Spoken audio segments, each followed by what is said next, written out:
Whew. Today I saw horrible things.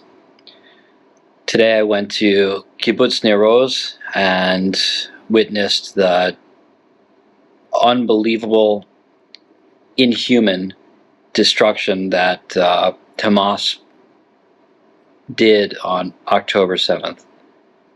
I also visited where the burned out husks of cars were memorialized after being identified, and I saw the worst of humanity today.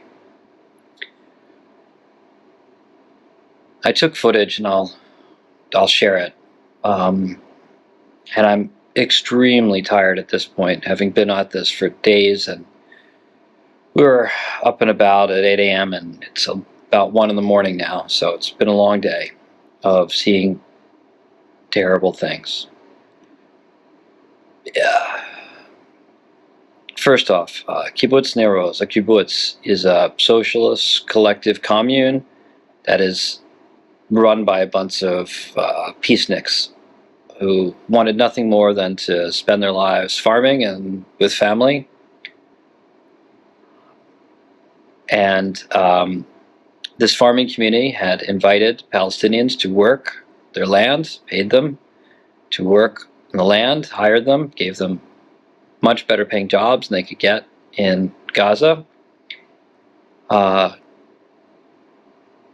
And some of those Gazans provided intelligence information about the kibbutz's security operations, and Hamas used that information to quickly murder the security force and effectively destroy a huge portion of the kibbutz. I saw terrible things, unspeakably horrible things.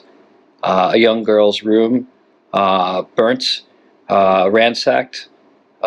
She had been killed. Others had been kidnapped, but her personal effects and sanitary items and underwear was strewn about the room. Another room, another building, where the terrorist had murdered a old man who was handicapped, unable to walk, and kidnapped his aide, and then burned his house to the ground. They didn't just burn these houses; they brought accelerants to burn them at such high temperatures that the stove was melted. There was ash, filthy ash on everything. One of the rooms was totally black from soot. The appliances had melted, the plastic had melted. It was terrible to see. And I lived on a kibbutz 20 years ago. I can't really tell you a more peace-oriented place where people honestly want nothing more than to work an honest day in the fields as farmers, true salt-of-the-earth people, rarely involved in politics beyond their own little community. This is a secular kibbutz. Yes, these people, and they happen to be Jewish, but they were living in well-defined portions of the state of Israel. Look, today I saw terrible things, and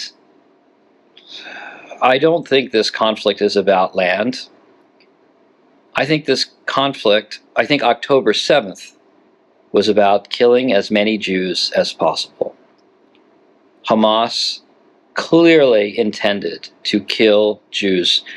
They not only went to the kibbutz, but they also went to this music festival. This, again, a music festival founded on the notion of peace, love, acceptance, with international DJs, the Nova Festival. We went there as well to see those grounds. A beautiful place in an area of the desert that had been beautified by planting these trees and irrigating them with underground irrigation that was water conserving. And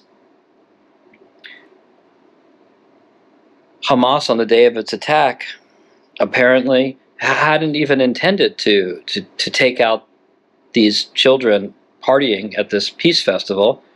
But when the paragliders saw from the air, and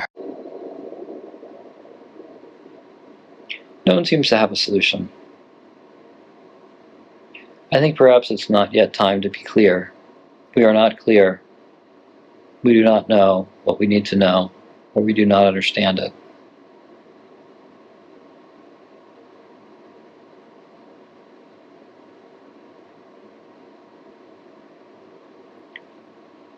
Four to 6,000 Hamas militants crossed a wall, 22 to 24 different locations,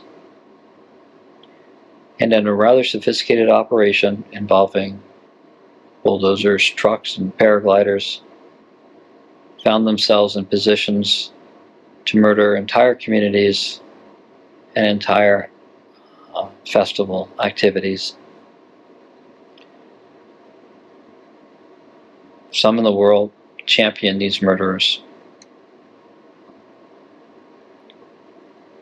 I don't get it.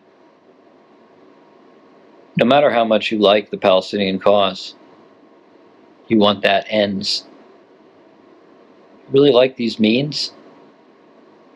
You want to live in a world where if you want something, you can rape and murder to get it?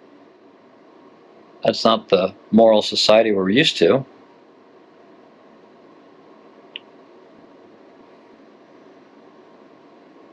And it's going to make it really hard to repair this. One gentleman, an older guy, wearing tzitzis, so probably Orthodox, said to him, how would you fix it? And he says, well, you can't fix it. So it's nihilist. I said, no, it's not nihilist. I said, you can't fix it. God can fix it. The Jews need to pray. They need teshuvah, returning. When the Jews return to God, He'll reward us. He'll find a third way out of our two-way solution. That's an approach.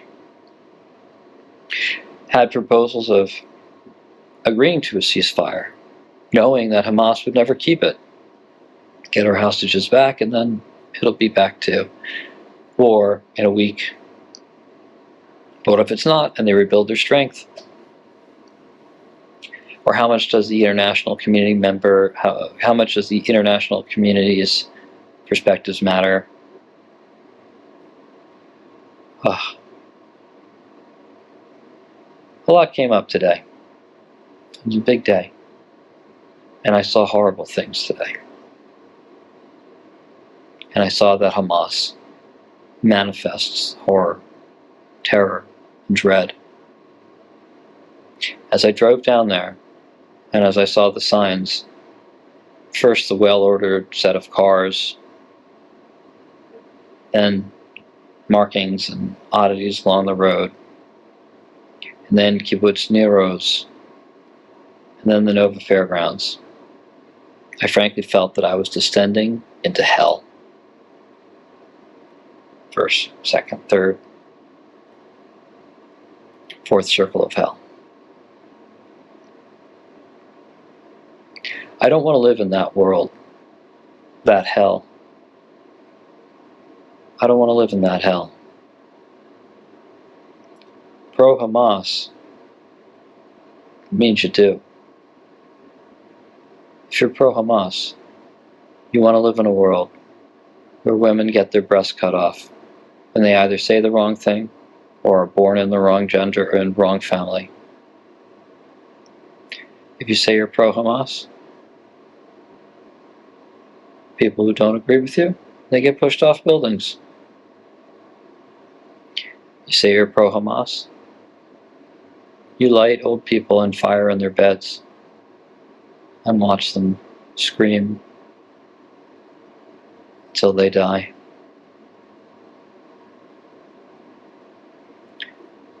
I don't know. I thought morality was a little more basic than this. Thou shalt not murder. And I'm being generous, more specific than thou shalt not kill. This wasn't just murder. If there was a aggravated murder, you know, there's several aggravating factors here. The wrath, the malice, is palpable. So this is the note that I end on today. And I don't know if it'll be uplifting from here tomorrow. Like I said, see the body cam footage. I could visualize what Hamas was doing in these villages and festivals. And now I'm going to see it for myself.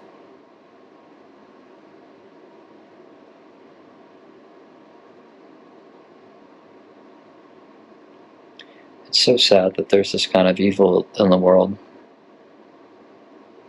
Where does it come from? How does it linger? But you know, each person's responsible to have some moral compass, to abide by it. And all the faith traditions, as far as I know, teach that murder is immoral. I don't know how Hamas missed that message. Maybe someone who understands Islam more can explain it to me. Or maybe Islam doesn't share the Western view, you shall not murder. Maybe it believes you can murder, so long as you're not Muslim. I'm not a scholar on the topic. It'll take me some time to think about how I can be effective in this area. I have a few ideas. But for tonight, it's definitely time for bed.